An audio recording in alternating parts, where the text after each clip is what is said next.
Okay, guys. Happy week 3 of virtual art. This week we are going to be doing a comic book page.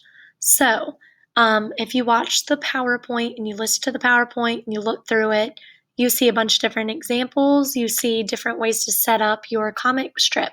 So I'm going to show you guys on Google Drawing how to do that. You guys will do this on a piece of paper with a pencil, a pen, anything you can find to write with.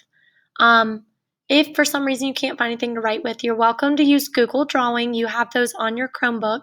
You just type in Google Drawing and it will take you there, okay? But basically, you need to think about, do you want your comic book strip to be set up as a landscape, which means how my paper is set up right now, or do I want it to be set up portrait, which means it's long, okay? So for example, I'm going to draw this just so I can show you guys the difference. I went ahead and drew a square. Pretend this is my paper.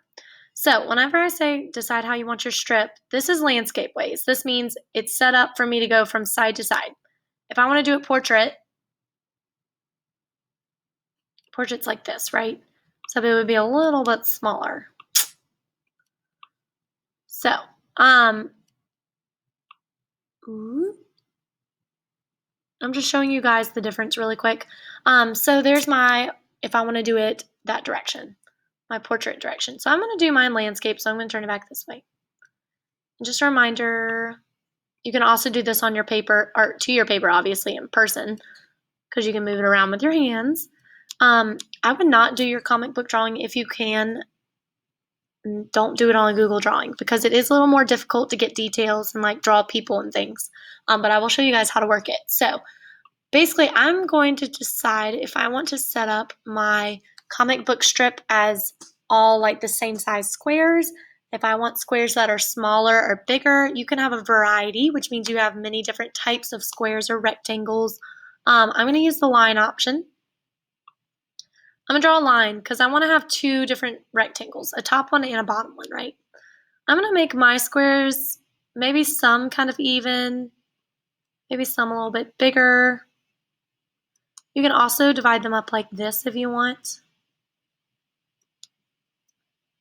Might have a really skinny one right here. See, Google Drawing is a little difficult to work because sometimes the lines won't work quite right, okay? So, I have my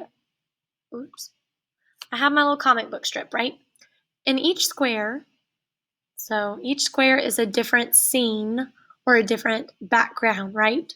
So maybe I have in my first one, I have my character. So remember, you're designing a character, so think about who do you want your character to be? What do you want them to wear? I would use that first little square as your first square to introduce the viewer or the reader or the person who's looking at your comic book strip to your character. So you could just have them standing there, you could have them dancing, you could have them doing something crazy. That's up to you, okay? And then as you move to each square, you want to have your character doing something. You don't want the squares to all be doing the same thing because then it's just kind of boring, right? You're telling a story, so with each square you move forward in the story like you would in a normal comic book. If you want to add, what's it called? Thought bubbles and things like that, you can go to this option, go to shapes, click the thought bubble, add it in there, okay? And then if you want to fill that in so it's white, you go to fill color, which is the little pink can, press transparent, okay? And then you can move it around inside your shape. You can draw your person right here. The only thing I ask, if you do use Google Drawing, you are not inserting a character. You are coming up with your own character. So please don't do that. It will tell me if you do that. I'll be able to see the link where you got it from. So create your own character, create your own template for your comic book strip. If you're doing this with a pencil and a piece of paper, like physically, I would just draw it out. You might want to find something with a straight edge to help you kind of set it up nice and even, okay? Let me know if you have any questions.